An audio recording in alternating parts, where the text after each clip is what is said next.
Осы жылдың жаз айында біздер бүкіл әлем болып Қытай, Тайвань және ақш арасында болған ауыр шиеленісті жағдайға куә болдық. Біреулер қатты қорқып, үшінші дүниежүзілік соғысты болжады. Біреулер екі үлкен держава басшыларының ақылына сенді. Ал біреулер бұның бәрі не себептен, не үшін болып жатқан түсініп жатқан жоқ. Негізі шын мәнінде бұл елдер арасындағы жағдай өте күрделі және көп нәрселер, оқиғалар, тіпті тарихқа да байланысы бар.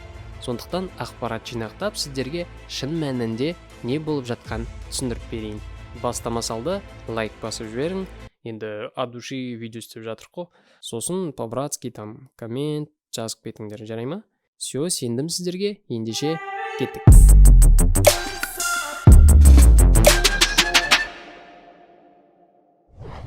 Так, кішігірім тарихтан бастайық. Тайвань халқының арғы түбі қазіргі Қытай жерінен шыққан делінеді.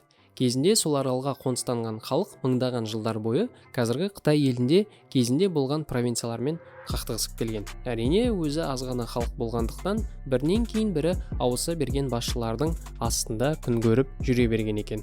Басшылар тізіміне келсек, бірінші Минь, потом Цинь, потом Финь десең де ойнайтым, кешірерсіз. Кейін Қытай, бірінші дүниежүзілік соғыстан кейін Жапония, сол кездері, кстати, Тайваньға біраз технологиялық даму келген екен. Кейін қайттан Қытай болу керек еді, алайда нақты бекітетін мүмкіндік болмады. Содан шығар әңгіме Қытай Тайвань менікі дейді, Тайвань мен өзіндікімін дейді. 20 ғасырдан бастап бұл ел тағдырына ақша әсер етіп бастады. Басында сауда, кейін әскери қолдау көрсетіп, осы жерден енді қызық басталады. 21 ғасыр басталғалы Тайвань елінің экономикалық, өндірістік және технологиялық күші өте беделді түрде өсе бастады. Көптеген түрлі өндіріс көздері, мекемелер ашылды. Оның ішінде ерекше көзге түсетін TSMC компаниясы. Олар жартылай өткізгіштерді, яғни процессорлар мен микросхемаларды жасауға қажет әлем бойынша өте құнды ресурс өндірумен айналысады.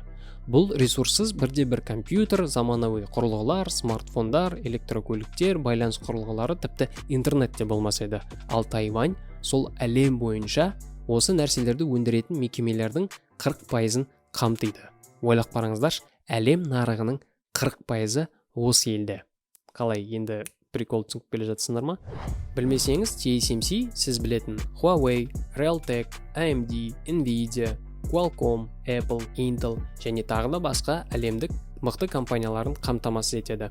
Мен қазір точно айта аламын, сіздің қолыңыздағы құрылғының ішінде осы мекемелердің процессорлары бар деп. TSMC мекемесінің құны шамамен 500 миллиард ақш долларын құрайды. Ал көршілес Корея мен Жапония бұл ресурстардың маңыздылығын күріштікімен теңестіреді.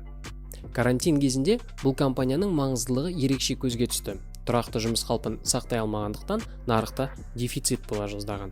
Бұлай қарасаң, халық саны сондағы 23 миллион кішкентай арал. Жер көлемі сондағы 36 мың шаршы километр. Контраст үшін Қазақстанмен салыстырып көрейікші. Қараңыздаршы, таңғаларлық, иә? Ал енді бұл ақпаратпен әрі қарай өмір сүріңдер. Тайвандық TSMC мекемесімен дәл осы сала бойынша өзіндік дәрежеде бәсекелес бола алатын Нидерланд елінің ASML компаниясы. Оны да біздің салыстыруымызға қосайықшы. Не дейін, қызық, иә? Қандай олар келеді басыңызға? Төменде жаза кетіңіз. Жақсы, әрі қарай кеттік. Тайваньның бұл сала бойынша өсуі ақш және Европаны сәл қорқытатыны бар. Оның енді көзге айқын саяси маңыздылығы сонша бұл ел көбі үшін алтын жұмыртқа туатын тауық секілді. Әзірше Тайвань әрине Америкамен дос, бірақ орналасуына қарасаң, жағдай сөзсіз түсінікті шығар. TSMC мекемесі Американың қысымының астында 2020 жылы Аризонадан құны 12 миллиард доллар құрайтын тағы бір завод ашқан болатын. Бірақ бұл саланың эксперт мамандары өндірісті басқа жерге көшірудің табысты болатындығына сенімдері жоқ.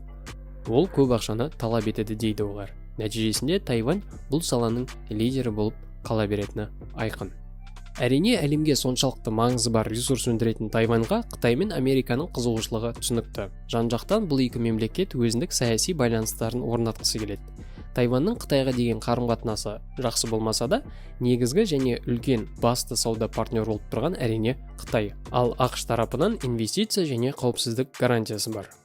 Қысқасы, Қытай елі әлі күнге дейін Тайваньды өзіне тиесілі санайды. Ал Америкаға ол әрине тиімді емес. Өйткені бұндай маңызды ресурстан айырылып қалса, Құрама Штаттарының мүмкіндіктері 2-3 есе төмендеп қалуы мүмкін. Әңгіме бұл жерде заманауи қару техникаларында. Оларға да процессор, чип, микросхема дегендер қажет. Қытайдың да оны түсініп отқаны анық. Жыл басында Қытай үкіметі Тайваньға Американың саясаткерлері мен шенеуніктерінің келуі Қытай елінің егемендігін бұзу болып саналады деп айтқан. Алайда американдықтар бұл әңгімеге үлкен бұлт қойып тастаған сияқты.